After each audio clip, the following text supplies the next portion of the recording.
Most people aren't lucky enough to evade death once or even twice in their lives, but to escape the clutches of the Grim Reaper 3 separate times in one's life, that's almost unthinkable. But not for Violet Jessop. Violet managed to survive 3 near-death experiences in eerily similar ways. Let's chat about it. Violet was born to Irish immigrants in Argentina in 1887, and she was not dealt an easy life. From the very beginning, she faced challenges. She contracted tuberculosis as a young child, which luckily she recovered from, and her father died when she was very young. This forced her mother to take on a job as a stewardess aboard a ship to make ends meet. Perhaps this is where Violet learned some of her working skills, because she would also become a stewardess aboard commercial ocean vessels. In 1910, Violet started to work on this ship called the RMS Olympic. On September 20th, 1911, the RMS Olympic collided with the HMS Hawk in a freak accident. Luckily, Violet's ship did not sink and no one died, but this was still pretty traumatizing for her, enough for her to not want to speak about the event. Even in her memories and journals, she refused to write about this experience. While she might have been shaken, it wasn't enough to deter her from actually working as a stewardess on this ship, because she kept working on the Olympic for about another year. After that time, she landed her dream job working on the RMS Titanic. She proudly boarded the ship on April 10th, 1912. She'd made it. Her joy as a stewardess for the Titanic was quite short-lived, though.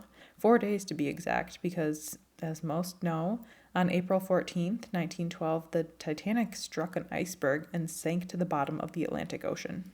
Violet managed to escape by jumping into a lifeboat with some of the other people that were later discovered by search crews.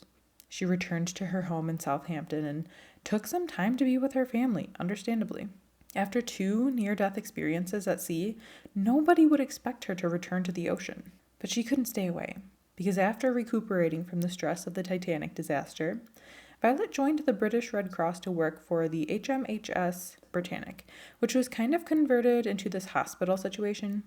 Originally, it was supposed to be a commercial ship like the Titanic, but after its tragic sinking and World War I complicating things, the government decided that it would be wisest for the Britannic to be used as a hospital ship for naval forces.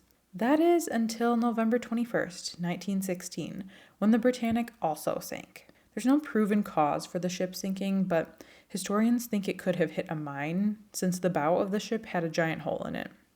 Obviously, the crew was jumping into the ocean in lifeboats, scrambling to safety, and for a 3rd time, Violet Jessop evaded a cold, watery death.